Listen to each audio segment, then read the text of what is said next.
E invitamos a subir a Graciela Susana Guevara del INTA Sáenz Peña, quien nos hablará sobre problemática de malezas en el NEA, su evolución y futuro.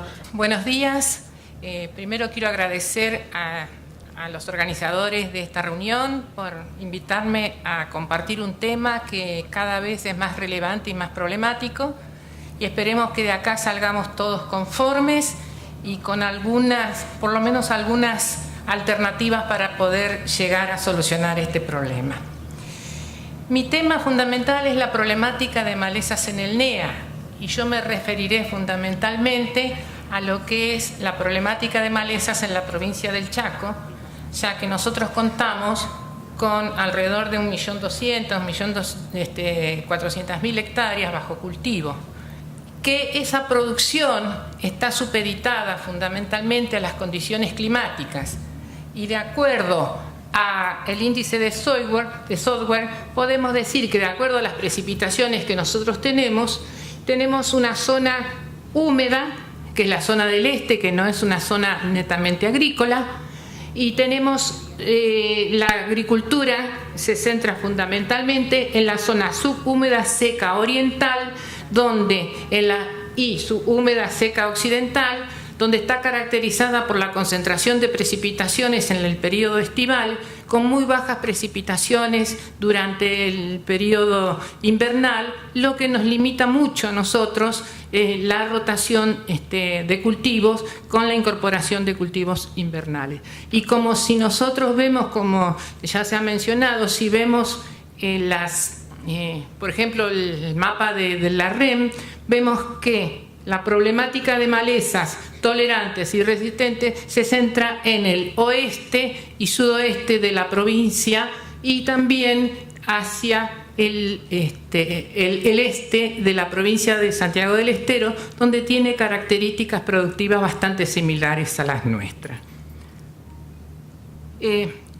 Para afianzar un poco más de esta problemática, vemos que las precipitaciones que nosotros tenemos y el cambio climático que está ocurriendo, cómo incide y cómo ha incidido en nuestra problemática de malezas, y están áreas distintas. Por ejemplo, tenemos precipitaciones de las Breñas, que es una zona donde tiene precipitaciones promedios anuales de 800 milímetros, la zona de Sáenz Peña, que es el domo agrícola central, con un promedio de precipitaciones de 900 milímetros, y la zona de Frentones o Pampa del Infierno, que es la zona donde se ha expandido mayormente la agricultura nuestra, con una precipitación promedio de 700 milímetros. Todo eso es nuestra agricultura extensiva, que la zona de Pampa del Infierno y Frentones es la más reciente.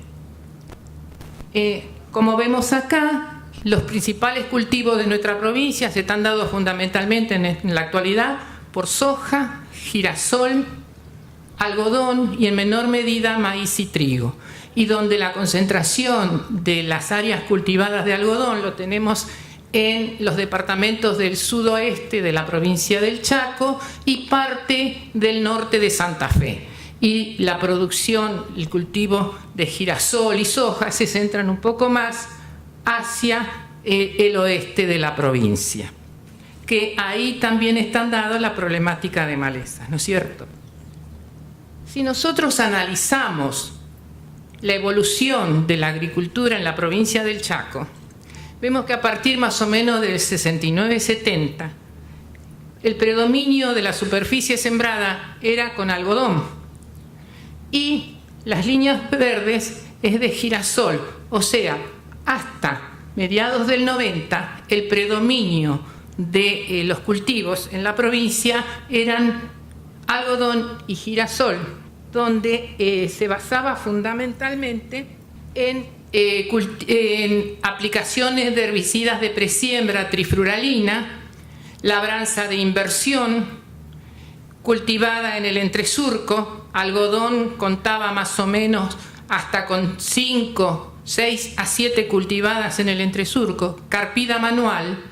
Girasol prácticamente no se utilizaba un herbicida de presiembra por la pérdida de humedad al incorporar la trifluralina, y donde nuestro predominio de maleza fundamentalmente estaban por gramíneas anuales, Cencrus, Tigitaria, Echinocloa, sorgo de Alepo y cebollín, que tanto el púrpura y el amarillo eran serios problemas que nosotros teníamos. Y dentro de las latifoliadas anuales, donde ejercían una gran competencia inicial y una gran incidencia hacia el cultivo, hacia finales en la cosecha, donde teníamos las invernos primaverales, yuyo colorado, quinoa, y las primavero-estivales, donde una de las malezas problemáticas para nosotros era la enredadera o bejuco, y de acuerdo al tipo de suelo teníamos Acanthospermum y Videns.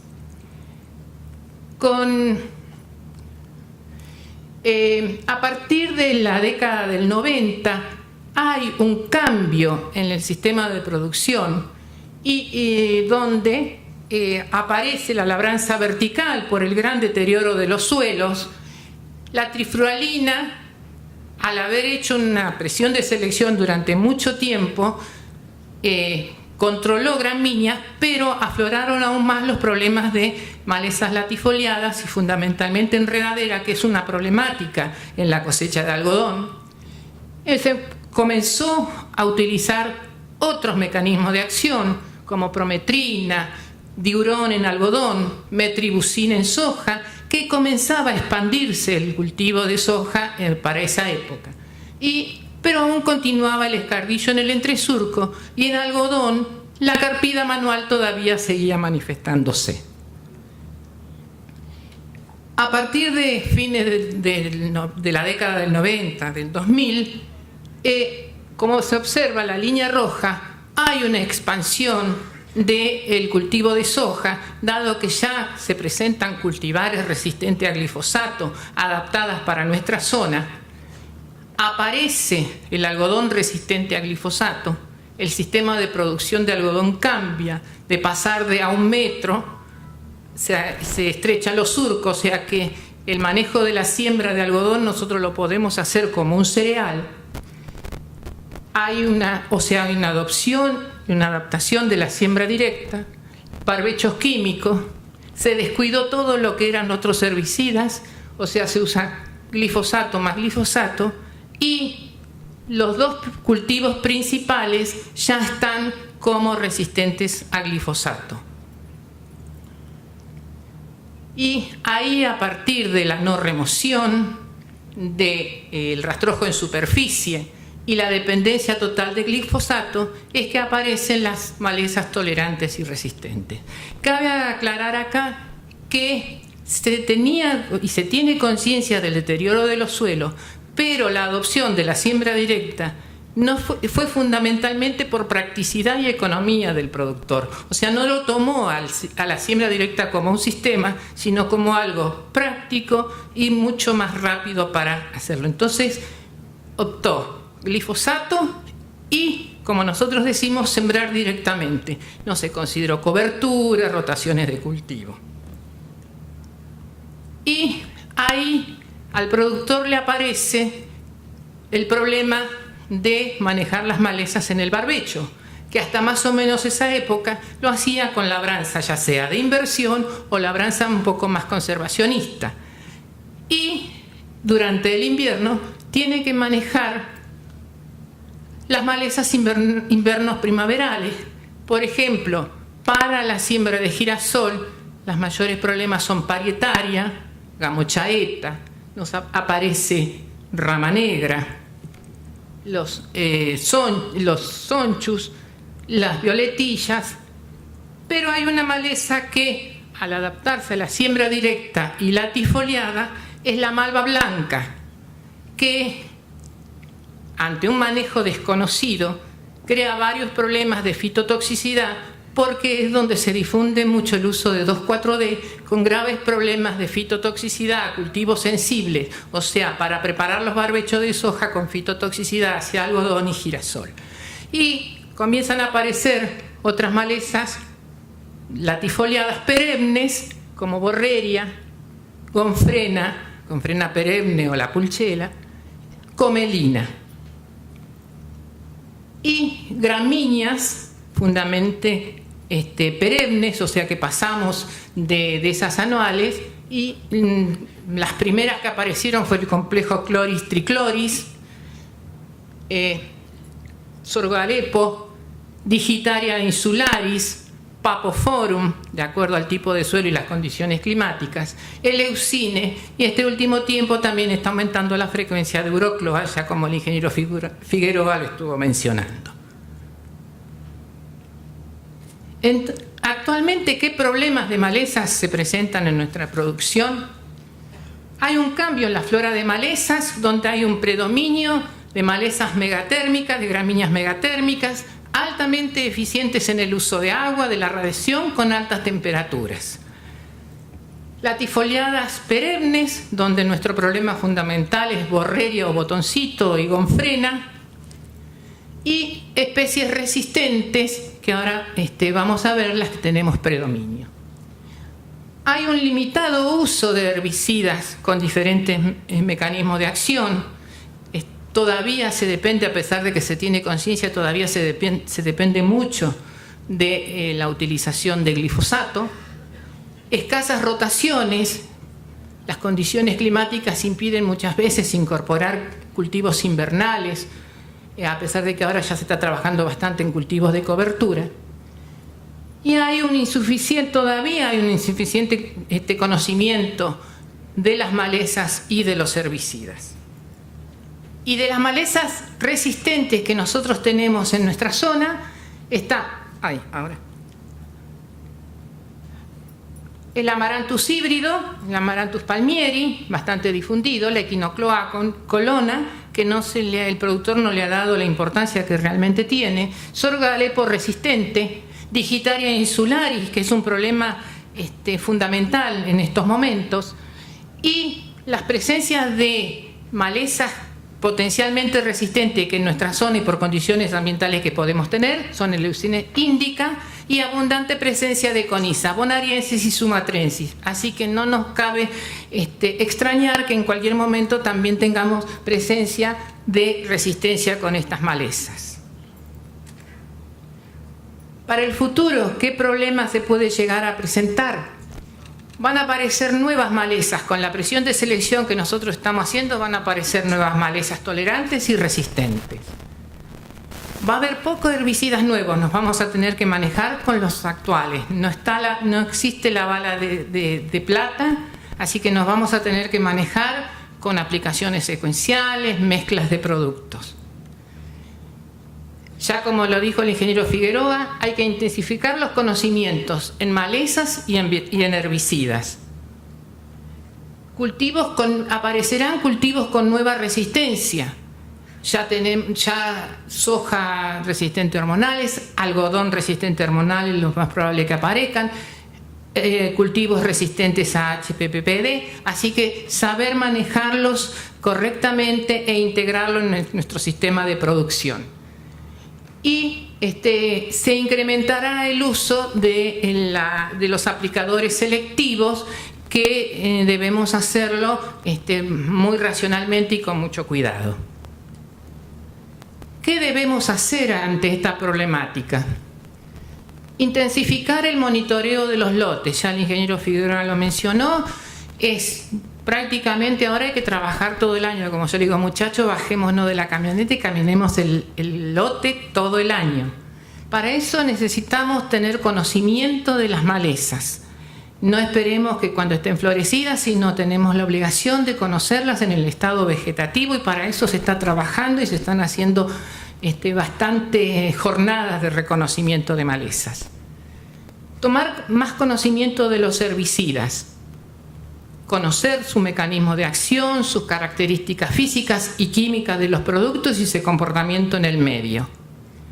Entender la relación ambiente-maleza-herbicida. Es todo un todo y es toda una interacción que lo debemos manejar correctamente. Conocer la residualidad de los herbicidas. Nosotros tenemos serios problemas muchas veces con herbicidas de larga residualidad, y las rotaciones que nosotros hacemos muchas veces se ven perjudicados el cultivo siguiente a eso, o sea, también tener conocimientos de esto. Se está trabajando y se está transmitiendo estos conocimientos. Manejar la resistencia, como sea, rotando herbicida, haciendo aplicaciones secuenciales, tomar medidas preventivas, medidas curativas. Manejo alternativo de malezas, mecánico, no solo pasar una rastra, sino muchas veces considerar el pasaje de una desmenuzadora de hélice o un rolo al campo, que nos puede facilitar bastante el manejo, cultivos de cobertura y aplicaciones secuenciales. Ante lo que nosotros llamamos a este esquema, la tabla periódica de los herbicidas o la oferta de todas las moléculas que nosotros tenemos de herbicidas en el mundo, no nos tenemos que centrar exclusivamente en este grupo que es del glifosato. Y para eso, de acuerdo, yo hice un pequeño cuadro, de acuerdo a los cultivos que nosotros tenemos en nuestra zona, vemos que tenemos gran variedad si hablamos de rotaciones con mecanismos de acción. Por ejemplo, en algodón, donde muchas veces se utiliza nada más que glifosato, tenemos los que actúan sobre los ACCS, ALS, tenemos productos específicos para algodón, el glifosato, fotosistema 1, que era fotosistema 2, perdón, lo que nosotros utilizábamos inicialmente, diurón, prometina, en un momento fluometurón, con residualidad, y lo que nos daba un manejo bastante bueno del control temprano.